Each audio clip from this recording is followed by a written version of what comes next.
2 Corinthians chapter 10, verse 1 onwards. Now I, Paul, myself urge you by the meekness and gentleness of Christ. I who am meek when face to face with you, but bold towards you when absent. You see the multifaceted personality dimension of the ministry that Christ has called us in imitating Christ exemplary. Christ exemplary. And that is only possible as we follow Christ, as we abide in Him or remain in Him, as we begin to produce fruit because of abiding in Him.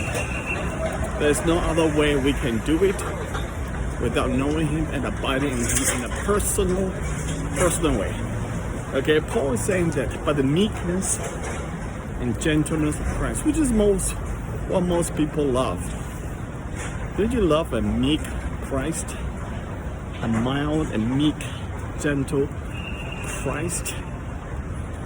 But there's another side of it. There's another side of Christ which is strong, and He's going to bring judgment. He blasted the Pharisees as hypocrites at the whitewashed tomb. He warned and He judged. There is so much to it. People who perceive Christianity as meek and mild, seeing the meek and mildness and the gentleness of the gospel of the Christ from the gospel, it's not seeing the complete picture. And if people choose to go that route, that is totally unbalanced and not choosing to read the whole Bible.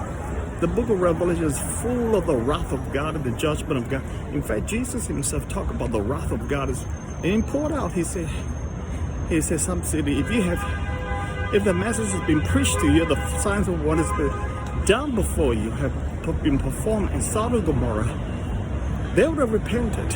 So therefore, His judgment. And some of these towns are more bearable than these towns that have been hearing and seeing and not responding. There's a lot of warnings. Jesus said there'll be gnashing of teeth, there'll be weeping, gnashing of teeth. Jesus' parable said, take that guy out, send it out, and where there's been gnashing and gnashing of teeth and all this stuff. It's very strong cutting language. So there are two sides of it. Just to choose to dwell, use the meek and mildness of Christ will be a wrong Christianity. And Paul is using that, he said, I urge you by the meekness and mildness and gentleness of Christ. But I'm bold towards you. He's showing the other side now. So verse 2. I said, when I'm present, I need not be bold with the confidence with which I intend to be courageous against some who regard us as if we walk according to the flesh. Paul is defending himself in the midst of accusations that he is walking in the flesh. The Greek word is sarx. Flesh means ungodly, basically, depravity, and not in a redeemed way, and a corrupt way, and all this stuff. Okay, so he's saying that, yes, I plead with you by the mildness and the meekness and gentleness of Christ, and I hope I don't have to be strong to be bold towards you, against some of you. Some of them who accuse of this being the flesh. So verse 3, for though we walk in the flesh, we do not wage battle according to the flesh. Now, immediately he transitioned from defending himself to the whole context of spiritual warfare. Paul brings up spiritual warfare probably or definitely more than any other apostles, any other epistles.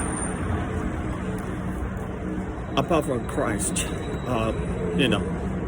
there's no other ones who bring us so vividly the significance of spiritual warfare. He basically regarded the quarrel, the accusation in the church against him as part of the spiritual warfare. And it's absolutely true, because they are blaspheming against the name of God. They are tarnishing the good name of Paul.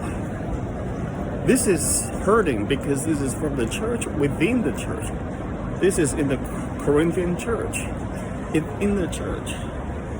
So now, with that context, Paul brought out the entire doctrine, concept of spiritual warfare. Spiritual warfare is real, and we are fighting it every day.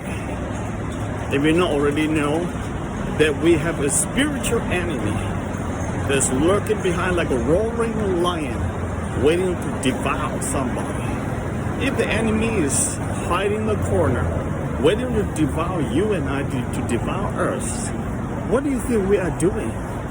What do you think? We are hanging around this indifferently, and just life goes on as usual? No, because that is called spiritual warfare. You are at war. Have you seen the movie of warfare? People jump to the trenches and wait and see the movement of the enemies on the other side. And mutually, they're all waiting for one another. If somebody saw across the trench some movement of men, they pull out the gun and start shooting. Likewise, that is a battle. There's a war. People in war are always looking out. So you and I, we are in a war. We are in a warfare, in a war called spiritual war, which is even more deeper and more intense than the physical war.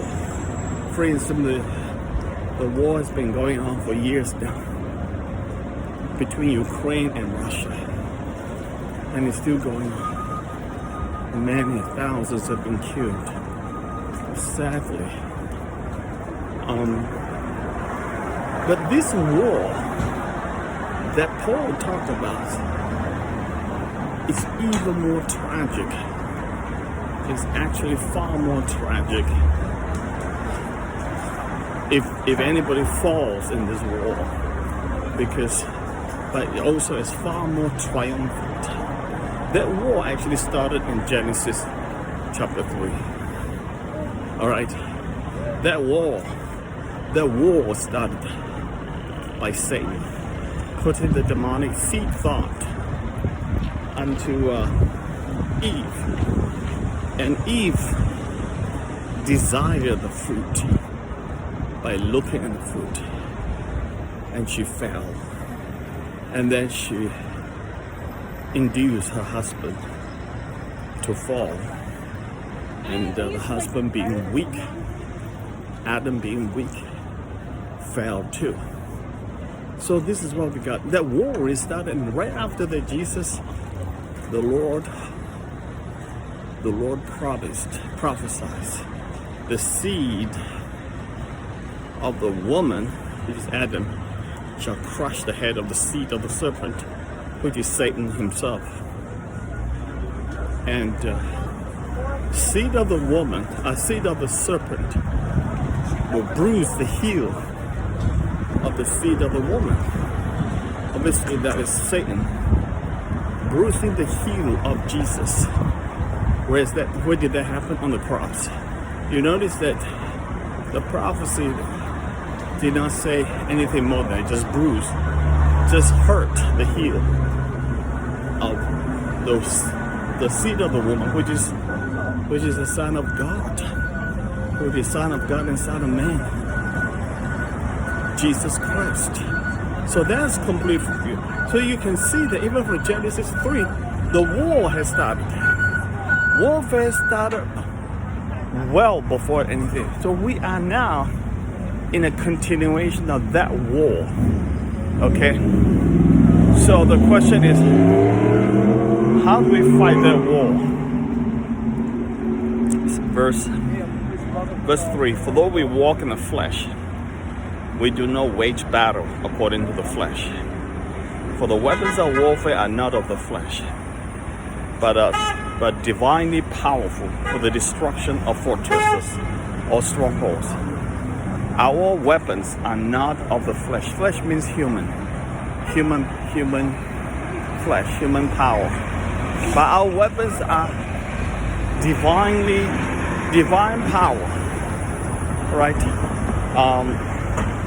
Divine power for the destruction of strongholds of fortresses. You know, there are strongholds in every one of our lives. Strongholds everywhere. So let's just talk about the strongholds. The strongholds can be anything. So let me just pause here. I will continue the next video on the demolition of the strongholds. Talk to you later.